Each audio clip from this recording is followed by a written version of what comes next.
If you enjoy what we do here, you should definitely check out youtube.com/@MWPNewsGaming.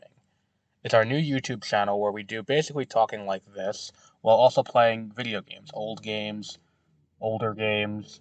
We'd like to do new games, but those cost money. So old games, older games, retro games, forgotten games, all kinds of games. While I talk about it, get frustrated, all that kind of cool stuff. We talk about, movies, TV shows, anything like that. youtube.com/@MWPNewsGaming. Please be sure you subscribe. That'll help us out a lot. And if you feel like we're doing a good job, please donate. co-fi.com/MWPnews.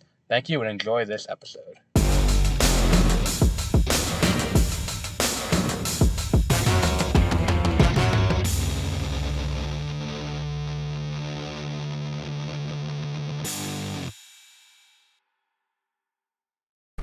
Good evening and welcome to Beware of Spoilers. I am Adam. For the first of what's going to end up being 4 weeks that we do this in a row, I think. I don't know if it'll always be Wednesday. I know 3 of them are Wednesdays, but the 4th is not. We're here to talk about Ballerina as we do these advanced screenings. Ballerina from the world of John Wick, which, I'll say this. I didn't hate the movie. I didn't like it as much as I was hoping I would. I think that this movie feels like it definitely takes place after John Wick 3, between 3 and 4. Because it's I guess it's while John Wick is recuperating after getting shot and then thrown off a building. But it takes place in that space, which is what makes what I'm about to say really weird. It feels like this movie should have come out after 2. Or at least, between 2 and 3 without enough time for them to really dive into what people really like about the franchise from a narrative perspective. Because I think the recipe to success with these John Wick movies are give me a cool set piece, give me some well-shot action, beautifully shot action, doing some inventive things with the camera work, and well-choreographed fights. And I think that is something that has carried this franchise through to this day. And it's like, that's what people show up to see. The plot is paper thin. You're not here for the plot. It's very much fetch quest, or like mission A, mission B, mission C, and it's all very linear without much deviation from that. The issue with this becomes it's too plot heavy. I don't think the action is all there as much as it could be. And I think the movie's a little front loaded in not exposition but just training montages. I'm going to be honest. I don't need to see how she became this powerful. And when I say this movie feels like it came out, years ago, or it should have come out years ago, what I mean by that is it feels like it should have come out. You go behind me. You don't go in front of me. Okay, whatever. Do whatever you want, asshole. So it's a zipper. You one person goes, then the next, then whatever. Oh, he's in a rush. He had a red light by a country mile. It doesn't feel like they understand quite really what this world is and what it is that makes it work. And it's like what it is. It's like here. I feel like this movie should have come out after 2 because we really need to you need to unlearn a lot about John Wick to really get into this movie. And a lot of times sitting there, was it 3 or was it 2 that had the ballerinas introduced? And I think that's one of those things that I'm kind of thinking about as I'm watching it, and I'm like, so when did this movie take place? And to an extent, this feels like a movie from that era. The set pieces feel like it's from a different time period.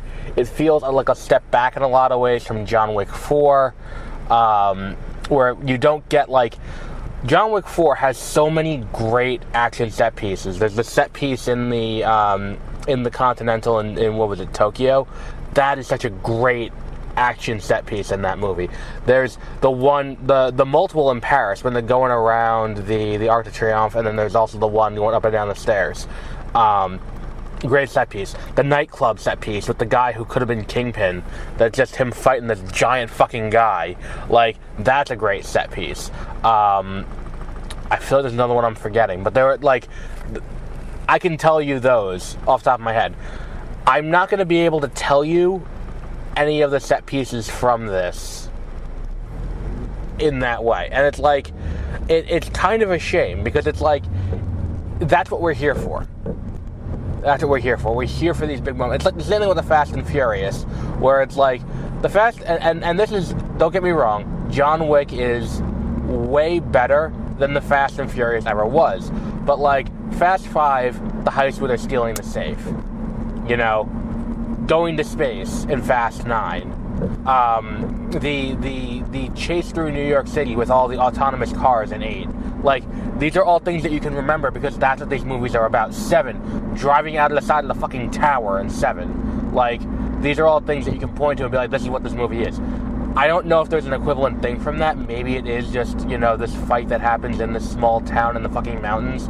But even that feels kind of lackluster. Even the fight between her and John Wick himself feels kind of lackluster. When I say that this movie feels like it's from a period, you know, doesn't feel as modern. Like, the whole amount of time we spend in the beginning of the movie showing her training feels like the anti-Mary Sue argument that I feel like we've gotten over, where it's like, I talked about it at length with John Wick. Like, we don't sit here and wonder, well, where did John Wick train? Do we have to watch John Wick train to understand why he can kill? No, he's just John Wick. He's John Wick. Everyone reveres him as John Wick, and he's just this guy. It's like, it even happens in this movie where it's like, he's fucking John Wick. What are we gonna do? Like, but we have to sit here and watch her get her ass kicked. And it's like, and that's the thing too, is that it's like, we don't need to have this in this movie. Whoa. Like, we don't need this in this movie. Like, we can just have her start out as, you know, the assassin. We can get a little bit of the backstory, and that's, Jesus, what is it with all these people going, like, well over the speed limit? Just to get to this light in front of me. But, like, we don't need all of this. We don't need all of this information to understand how this is working. It's a very general idea that, like, look, it's a movie about assassins. It's a world of assassins. They can go and they can kill each other, and it's like they can all fight really well, and she's just one of the best. It's like, okay, great. That's all I need to see. The opening action sequence isn't particularly great. The one where we get her kind of backstory with her father, I don't need any of that. I mean, I don't think there's too much going on in this movie, which is a shame because it really detracts from everything else. This movie's been in development hell for a long ass time because Lance Reddick is in it in a not unsubstantial role. Like, it's just one of those things where it's like, I don't understand what's going on with a lot of that.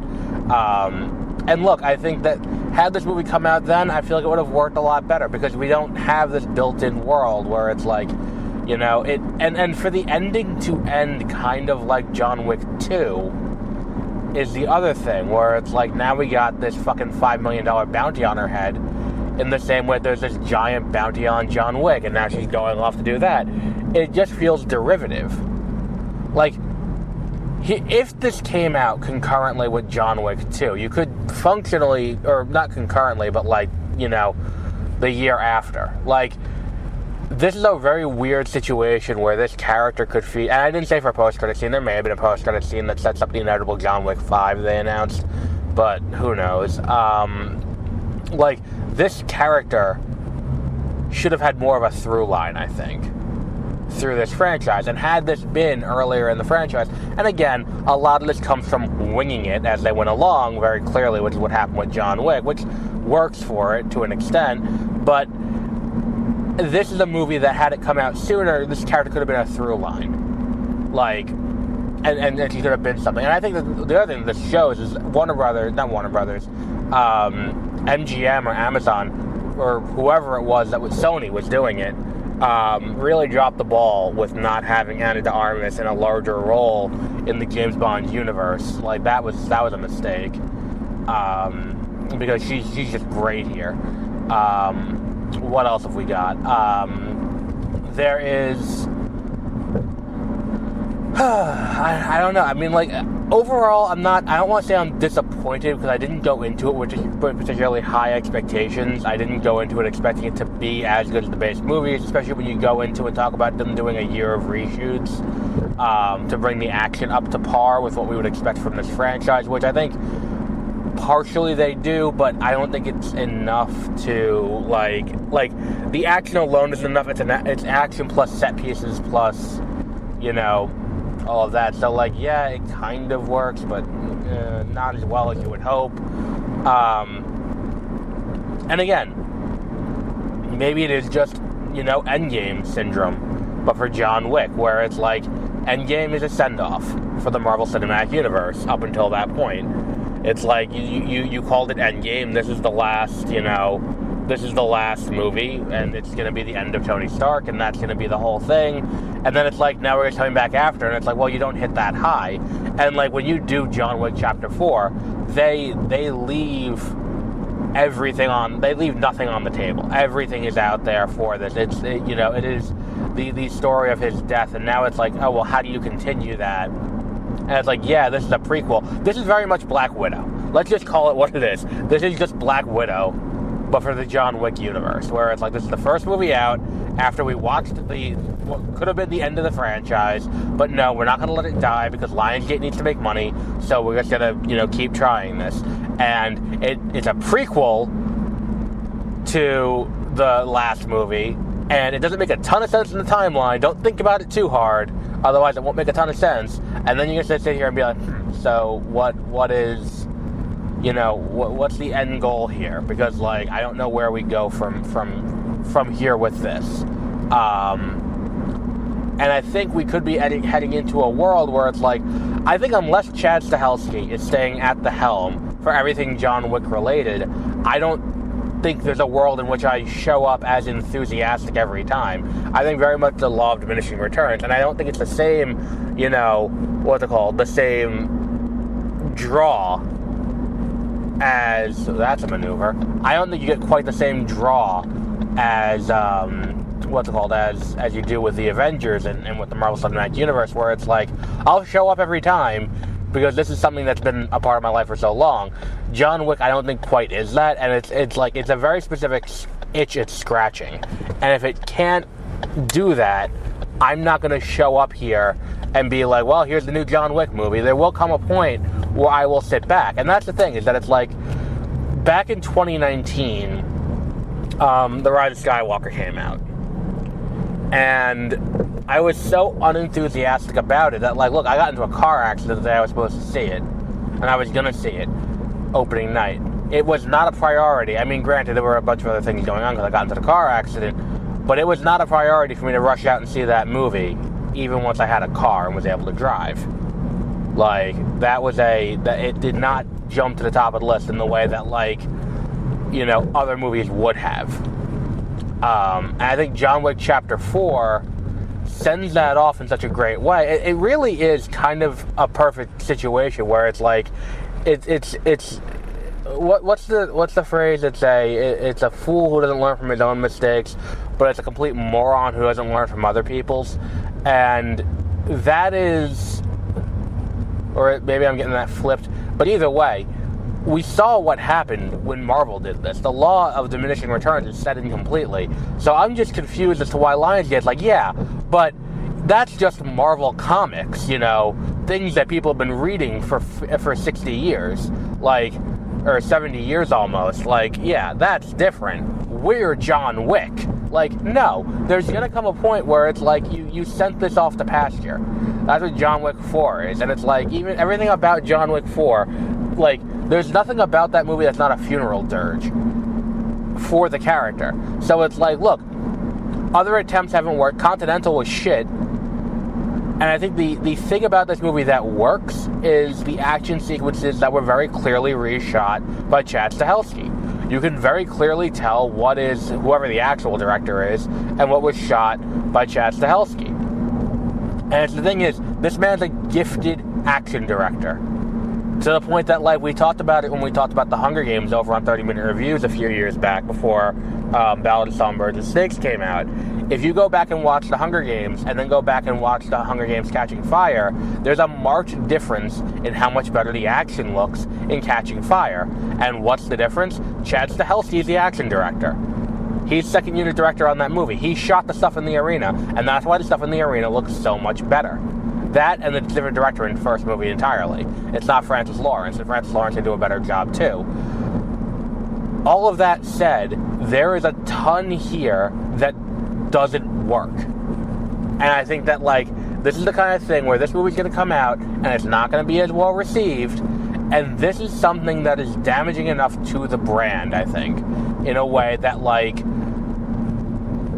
I don't think Black Widow necessarily was, or even Eternals was, or even, because, like, as polarizing as those are, I think this is just meh. This is just a meh movie. It's a movie that I'm sitting there in the theater and I'm like, why is it that they released a review embargo at 6 o'clock today? And I'm watching, I'm like, oh, well, I mean, it's not bad. It's not aggressively bad. It's just kind of meh. Like, at no point during it am I... And I think a lot of that comes from the fact that how front-loaded this movie is with a lot of the meh. And it's just kind of boring. It's like, training montages are boring. Who gives a fuck about the training montage? I don't give a fuck about the training montage. You know what the training montage is for this movie? The fact that John Wick as a character exists. That's the training montage. The fact that John Wick 3 has him go back to the people. It's like, yeah, these are the people who taught me how to fight. That's the training montage for this movie. It's her showing up. It's fucking Angelica Houston showing up and saying, hey, we're going to take you in and you're going to be one of our assassins. That's the training montage. That's all we need. Because we know John Wick can fight. We don't need to see her learn how to fight then. There's nothing added from that. Because, like, all of that is just things that we can just extrapolate out by watching. And I get, no, you know what you gain from that? Is shutting up a vocal subset of the internet that's going to bitch about not seeing her get her ass kicked enough. Like, that's going to be it. And it's like, and the thing is, too, it's like some of the action's just a little weird. Like, they over-rely on explosives in this movie at times. And I'm watching it and I'm like, but why? Because a lot of the times explosives don't work that way. Like, I'm thinking about one thing in particular when they're having the fight. And admittedly, this is the thing that I liked about this movie the most. Is, like, they do that thing they do in every John Wick movie, which is one of my favorite things, which is, like, they use the coded language when they're looking at the guns. And they always do it in a different way, and it's always really fun. This time she goes in and she wants to go hunting. So she goes to this little hunting store, and she puts the coin on the table. And just once, I'd like to see them put the coin on the table and then push the coin across and be like, you know, and just like, you know, no one understand what the fuck they're talking about. It's like, okay, do you have real money? But, like, she goes in, pushes the coin across the table, and she tosses to the guy, and the guy's like, can I be frank with you? And you see the name tag. His name is Frank, which, you know, a great little comedic beat there. But then they go back, and he starts talking about, you know, the different guns. He's like, this is, you know, he's talking big game, small game, and they go through the whole thing, and then they get attacked there by these people, which, again, for the amount of exposition that they have about these people not playing by the rules, it's such a bizarre thing that it's like, we see that later on. I don't need to see that explicitly laid out. For a movie called Ballerina from the world of John Wick, you don't need to explain to me how important the rules are. The rules are the most important thing in this fucking universe. I know that. This is the 5th movie. I understand how important the rules are. You don't need to sit here and lay out how important the rules are with dialogue. And then to have these characters come in and do something differently, that's enough. To see them come in and be like, oh, well, you know, they're planning to do business at the Continental. You're not supposed to do business at the Continental. Like, all you need is that one line from the guy in the Prague Continental. You cannot conduct business on the premises. Okay, great, move on. Like, that's all we need. And then to have that attack there, that attack tells you all you need to know about them. Because we've seen this done so many times, this sequence of people showing the weapon to the protagonist, and these are the weapons. These are the different ones. You want to go out with something more robust at the end of the evening? Here's something like... We've seen this done so many times in this franchise that for them to break it up, that tells you what you need to know. Neither here nor there. In that sequence where she's having this fight in this thing, there's a moment where she finds hand grenades and she uses those for it. And one of the things about John Wick that's always kind of grounded it is it always feels like the characters are taking damage and they feel human, which is not something that always happens in action movies. Characters can take more punishment than they normally can. Like, a real human couldn't do that. This movie kind of breaks that, and I think the way it really does break that is in this sequence, she has a belt thing that she's wearing, like, around her neck. It's like a utility belt full of hand grenades. And what she does to kill this guy is she puts it around his neck, jumps over a metal table, turns the table, pulls the pin on the grenade, and then it blows this guy up. And I mean, like, viscerally blows him up. And she's totally fine on the other side of that table. And I'm like, I feel like that's not what would happen. And that's the moment in the movie where I'm like, oh, this is not John Wick. Because fundamentally, if this was John Wick, she would have been fucked up from that. She would have had hearing loss. She would have had some kind of damage. And that's one of the things that I think that this movie really kind of misses.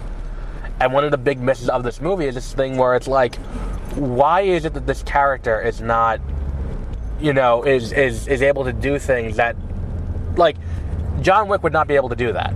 And not from he physically couldn't, but, like, his body wouldn't be able to take that. And that is one of the things about this franchise that sets it apart from Mission Impossible, from Fast and Furious. Like, Fast and Furious, that's something Dom Toretto would do.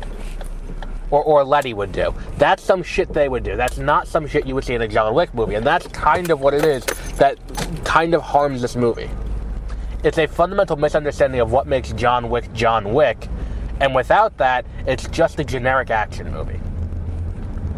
And that is exactly what the problem here is. It is serviceable, it is above average as an action movie, but at the end of the day, it does not feel like John Wick, it feels like yet another action movie. It's a 4. See it in the theater. You don't have to rush out for it, though. But we'll wrap up there for today. Our next episode will be on Friday. We'll be doing The Phoenician Scheme, the new movie from Wes Anderson. And then next week we have How to Train Your Dragon. But until then, have a great rest of your week.